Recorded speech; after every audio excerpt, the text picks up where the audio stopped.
জামায়াত ইসলামীর নেতৃত্বে ১১ দলের আসন সমঝোতা চূড়ান্ত করতে রুদ্ধদ্বার বৈঠক করেছেন জোটের শীর্ষ নেতারা।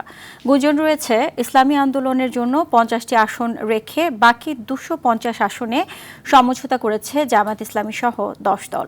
সকাল থেকে রাজধানীর মগবাজারে জামায়াতের কেন্দ্রীয় কার্যালয়ে এ বৈঠকে ইসলামী আন্দোলন ছাড়া অন্য দলগুলোর শীর্ষ নেতারা উপস্থিত ছিলেন। বৈঠক শেষে এনসিপির আহ্বায়ক নাহিদ ইসলাম বলেন, আসন সমঝোতার জোট হলেও এর রাজনৈতিক গুরুত্ব রয়েছে।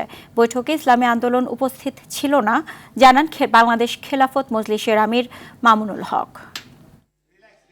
ইসলামী আন্দোলনের ব্যাপারে আমাদের প্রত্যাশা যে ইনশাল্লাহ আমরা যেভাবে একসাথে শুরু করেছিলাম আমরা একসাথেই সামনের দিকে অগ্রসর হতে পারবো। খুবই অল্প সময়ের মধ্যে এই জোট প্রক্রিয়াটা একটা নতুন দিকে যাচ্ছে। সেহেতু হয়তো একটু মতভিন্নতা থাকতেছে, আমরা সেগুলো আলোচনার মাধ্যমে সমাধান করছি। আমরা শেষ পর্যন্ত চেষ্টা করব এই জোট যাতে অটুট থাকে।